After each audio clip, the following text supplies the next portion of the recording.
What's happening, Saints fans? Thank you so much for tuning in to today's program. In this video, we're going to go through the Week 3 injury report as the first phase of it dropped today on Wednesday, September 18th. And as of right now, it's a really positive development for the New Orleans Saints, and I think that we got some good news around a lot of players that a lot of you are really big fans of. But I got to really quick tell you something that I'm a big fan of, and that is today's presenting sponsor, Factor Meals. And if you're a lot like me and you're a busy person and you don't have a lot of time to whip up some grub, Factor Meals is the thing for you. And if you want to meet your wellness goals this fall, you should check out Factor Meals. They have a delicious menu of chef-crafted meals with options like Calorie Smart, Protein Plus, and Keto.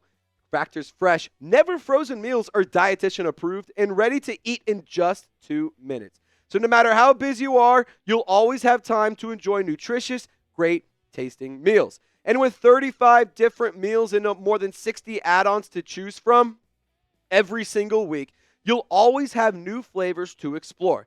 Make every day delicious, from breakfast to dessert. Stay fueled with easy, nutritious options. Head over to factormeals.com/SaintsChat50 and use code SaintsChat50 to get 50% off your first box. But wait, there's more. I'm just like Billy Mays. You'll also get 20% off your next month. So use code SaintsChat50 at factormeals.com/SaintsChat50 to get 50% off your first box plus 20% off your next month while your subscription is active. All of that information is in the comment section and description of this video. Thank you, Factor Meals, for sponsoring the video, and let's get into it right now. So the positive vibes, that's all we're looking for right now. If you want to see the New Orleans Saints have some good health, you want to see the starters get back on the field, you want to see these playmakers have some good plays, let's get to 500 likes on today's video. And hey, I know if you just hit that thumbs up icon, so I'm here to bless you with some positive news around Marshon Lattimore. He was limited in practice today, which is really, really good considering he has not been super active. He's been dealing with injuries over the past few seasons, but specifically this year, he's been dealing with a hamstring/hip injury. So last week, he missed with that injury, but interesting enough, on the injury report, the hip injury was dropped, so it's just a hamstring injury. So altogether, pretty positive development. He was limited at practice, so he got some action, which is really, really good news. I'm excited to see him get back active because I'm really a big fan of Marshon Lattimore. But let's talk about Kendre Miller. This is some really good news around the young running back who was placed on IR before the season started due to a hamstring injury that he suffered very, very early on in training camp. He was an observant at practice, so it's good to see him back at the facility with the team, absorbing the offense, being around the team and whatnot. And I think that he is a player that whenever the New Orleans Saints do get back, could be really valuable. And that's something that I pointed out here the other day on social media. And this is exactly what I said. I think that he could be really, really fun because if you go back and you think about how he played in his rookie season, he had a lot of good contact balance. I think he was underrated as a pass catcher, especially early on in the preseason. We saw him used as a pass catcher, and I thought that when he took over in the Patriots game and then when he took over in the Falcons game in Week 18, that is the player that you drafted. That is the player that we hope to get. Obviously, a lot of Saints fans have a sour taste around Kendre Miller, one, because of the unavailability, and two, you had Tyjae Spears, who was a fan favorite from Louisiana, played at Tulane. I can understand the frustration. I can understand the comparison between the two. But it is really good news around Kendre Miller that he's back with the team. He was an observant at practice, so hopefully he can be back on the field. He's eligible to return Week 5, so that would be Monday Night Football against the Kansas City Chiefs at Arrowhead or in Arrowhead. But good news around Kendre Miller.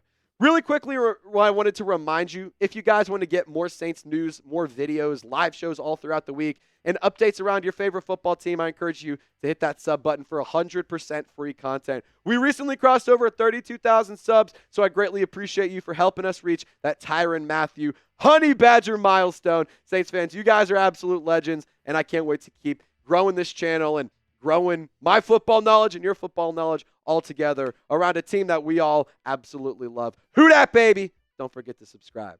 Now let's go through the injury report all together.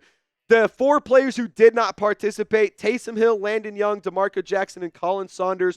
These 2 players did not participate in the week 2 matchup against the Cowboys. Landon Young was available. He just did not participate in injury today. And really quick, let's go into an injury update around Taysom Hill. So if you didn't know this, he actually left the week 2 game with a chest injury in the second half, and he actually went to the hospital to get some things tested, run some things, and it was more just a precautionary thing. And even yesterday, Dennis Allen was saying that, hey, he's fine. Everything's going to be okay. So that's something that's worth noting. He did not participate today, the day of filming on Wednesday, September 18th, but the hope is that he could be a limited participant tomorrow on Thursday. Now, Dennis Allen, here's an update from him. We're going to up him throughout the course of the week, and hopefully he'll be ready to go. So they're going to just up his game. They're going to up his usage, and they're going to uptick his participation, and hopefully he's a player that the Saints can have available against the Eagles because,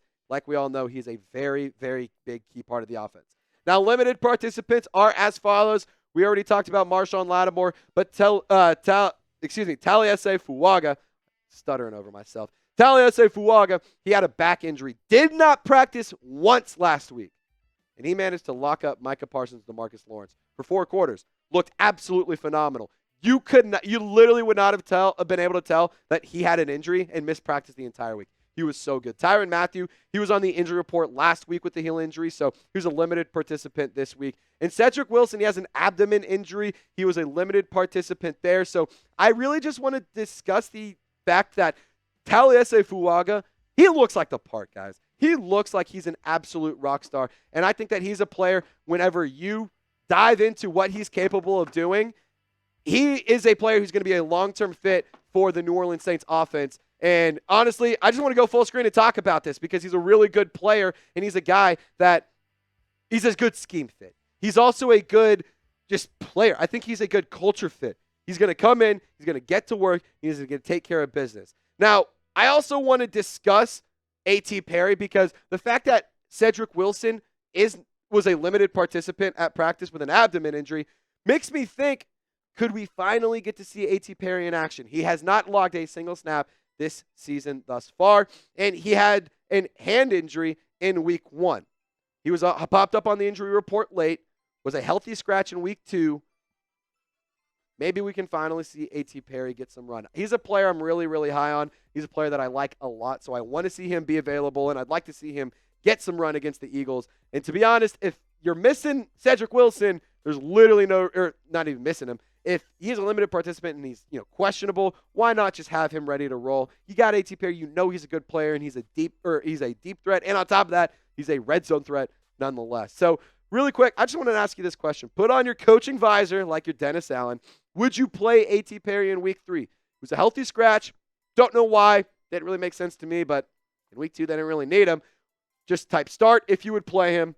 Type bench if you're just going to put him on the bench as a healthy scratch.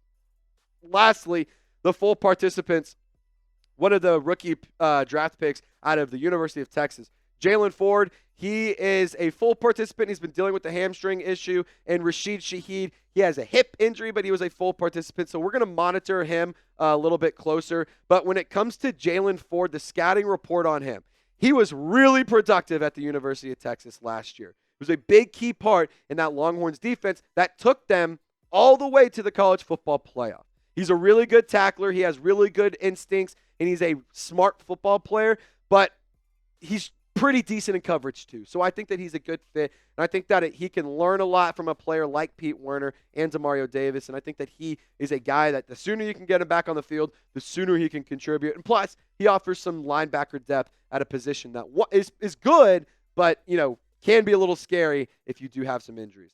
Now let's really quickly get you informed on the Eagles injury report. So this update from Adam Schefter came in just moments before we went live. It literally came in the second we went live today at 4:30 p.m. Central Time.